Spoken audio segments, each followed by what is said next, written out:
Feral pigs are not native to the United States, but have caused havoc in recent decades.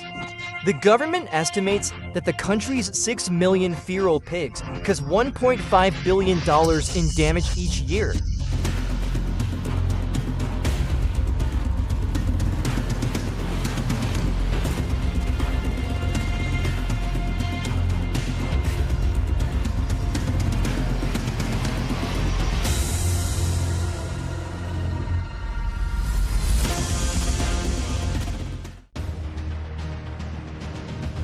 Feral pigs have roamed Tennessee since the early 1900s, when residents first imported them. At that time, they were only a handful distributed across about 15 counties.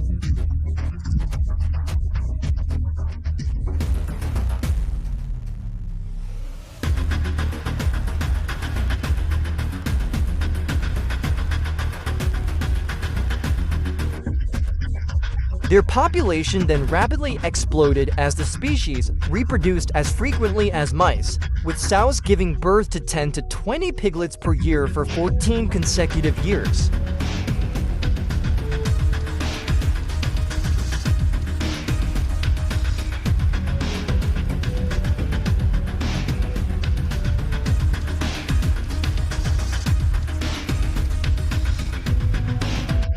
In Tennessee, feral pigs are classified as vermin.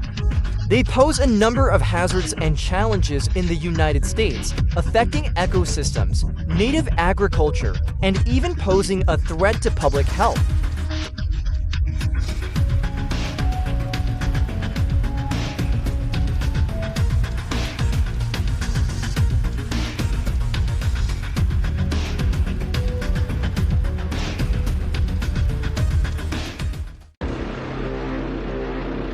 Wild boars cause significant damage to crops and livestock.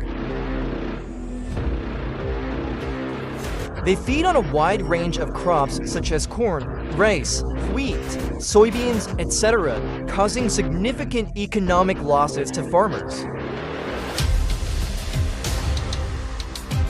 They may also hunt livestock, especially young animals such as sheep and goats.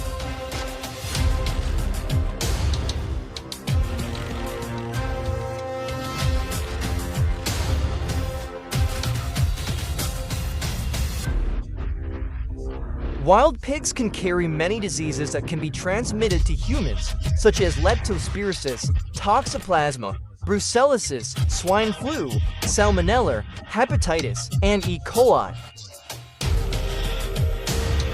These pigs transmit pathogens through direct contact with them or their feces.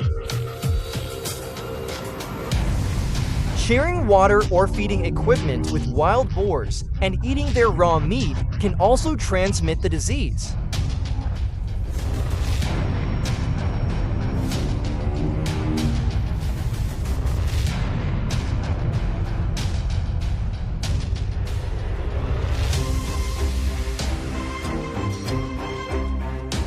At first glance, wild boars may appear shy, but they are very temperamental and their behavior is unpredictable.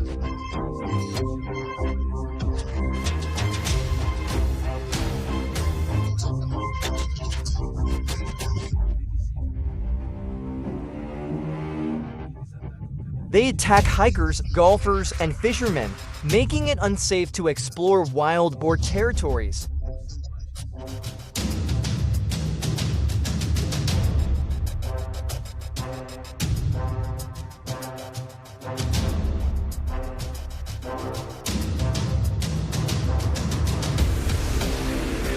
With the feral hog population on the rise and the rate at which they wreak havoc, Tennessee ranchers are complaining that the animals have invaded their farms and are digging up so much that the fields look like they've been plowed.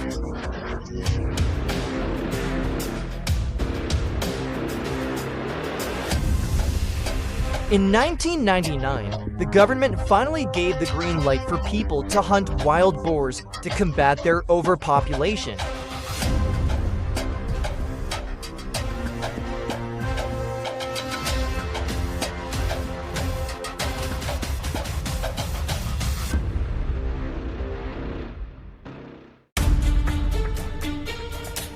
Hunting for wild boars is done by traps, conventional ground hunting, and aerial shooting by helicopter.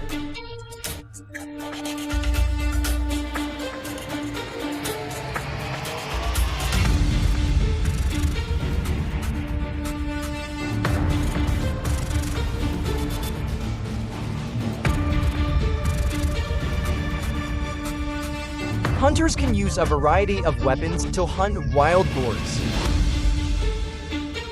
including rifles and pistols.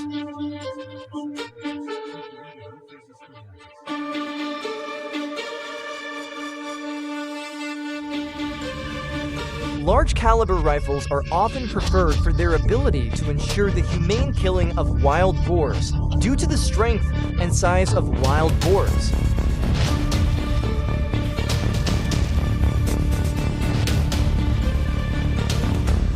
It is important for hunters to identify signs of their activity, such as tracks, tree roots, or swamps.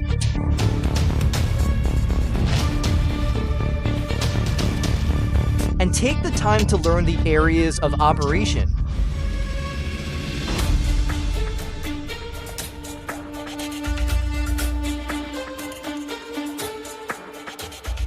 In some areas, it is allowed to hunt wild boar at night, and this can be very effective because wild boar are active at night.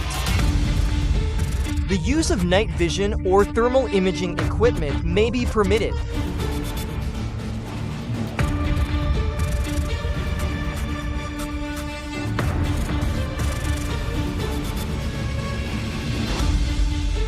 Trapping is a non-hunting method commonly used for population control and management, especially in areas where hunting is not possible or as a supplement to hunting.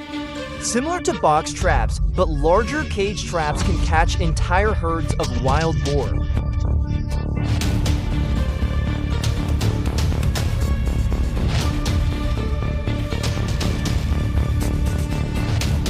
Setting traps requires patience and a good understanding of wild boar behavior and movement patterns. It is important to check and comply with state and local regulations, as some areas may require permits or have specific regulations regarding the type and use of traps.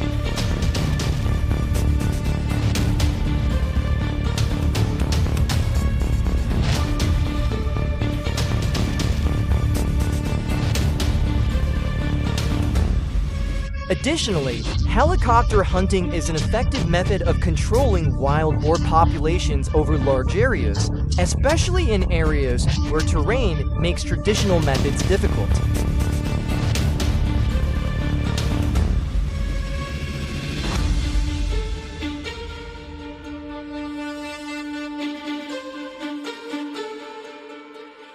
Aerial hunting allows for the quick and efficient elimination of large numbers of pigs in difficult terrain, such as swamps, scrublands, or agricultural fields.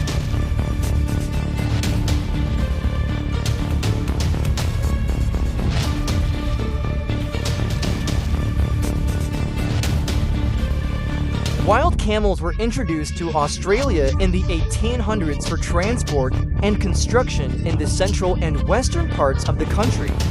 Many were released into the wild in the early 20th century, and their populations have grown rapidly since then. Scientists estimate that by 2023, there could be up to 1.3 million feral camels roaming Central Australia, and that number could double every 9 years.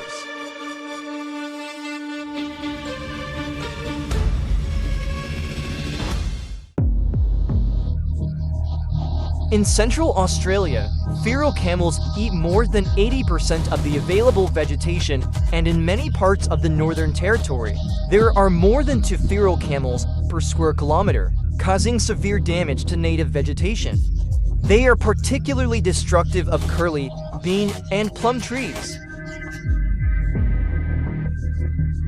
And this damage is exacerbated in dry years.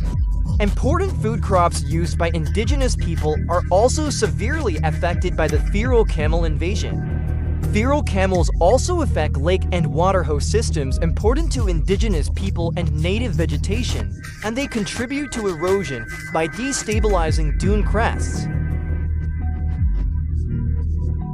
In addition, camels have destroyed hundreds of meters of high cattle fences and infrastructure at livestock handling sites. The number of feral camels is increasing and spreading every day. The government is fed up with these camels and has declared them pests.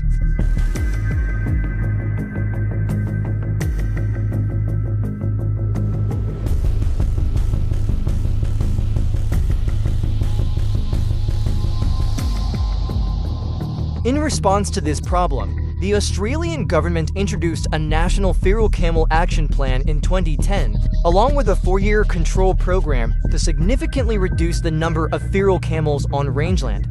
Its management is divided into 3 areas: fencing off key areas to prevent feral camels from entering, commercial hunting of live feral camels for sale,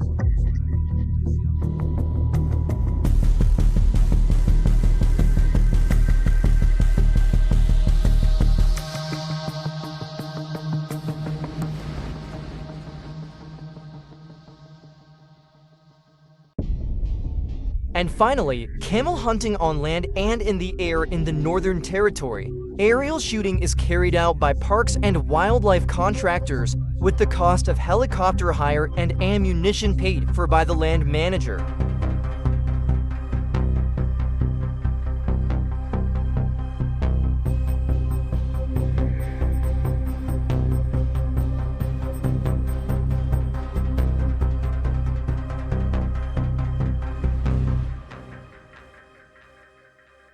Although aerial shooting of large animals, such as horses and camels, is controversial, it is the most effective and humane way to destroy large herds of camels.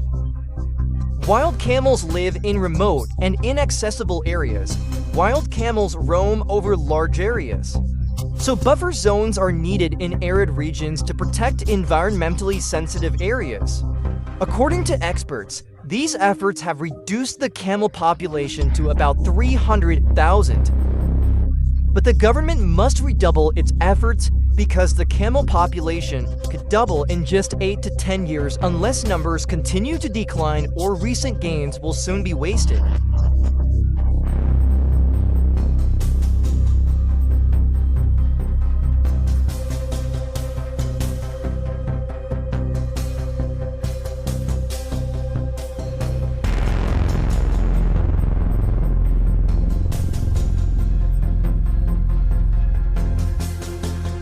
Apart from having to deal with wild camels, herds of ferocious wild boars are the next target of Australian hunters. The method of hunting wild boars with rifles is the most popular method among hunters. Hunting wild boars with rifles involves a strategic and often very exciting process that requires patient skills and the right equipment. Hunters often use high-capacity rifles such as 308-inch or 30 IF .806 Pingfield. These weapons provide the energy needed to quickly and humanely bring down these powerful animals. Hunting feral pigs begins with tracking wild pigs in densely wooded terrain or setting up camps near water sources where they are likely to congregate. In New South Wales, hunters have successfully killed large numbers of wild pigs using this technique, contributing to the state's efforts to manage the estimated population of more than 24 million wild pigs across Australia.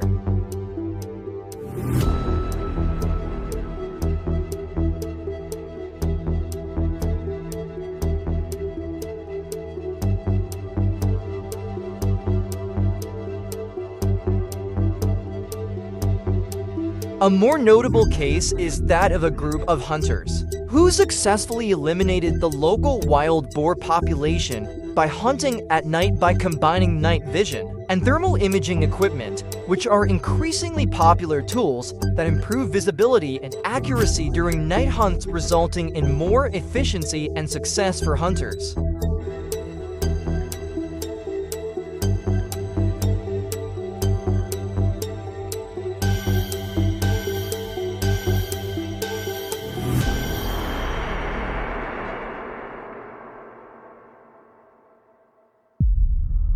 Next, join me as we follow the hunters who set out to eradicate the European red fox from their lands.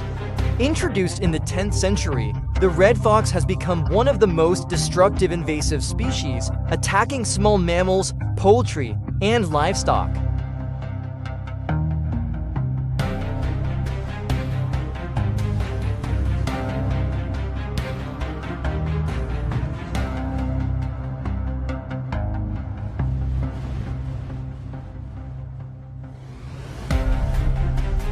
Hunters often use guns, such as the Remington 223 or the Zen 250 which are suited to the precise shots required. Fox hunting often involves the use of electronic collars that simulate the sounds of animals in distress. To lure foxes out of hiding, night hunting is particularly effective when using spotlights or photo lenses to detect nocturnal predators in areas such as Victoria and New South Wales. Coordinated fox hunts are part of a broader management program, a successful community fox control program in Victoria involving hundreds of hunters that have killed thousands of foxes, significantly reducing predation on endangered species. Thank you for watching until the end of the video. Wish you good health and happiness, and see you in the next video.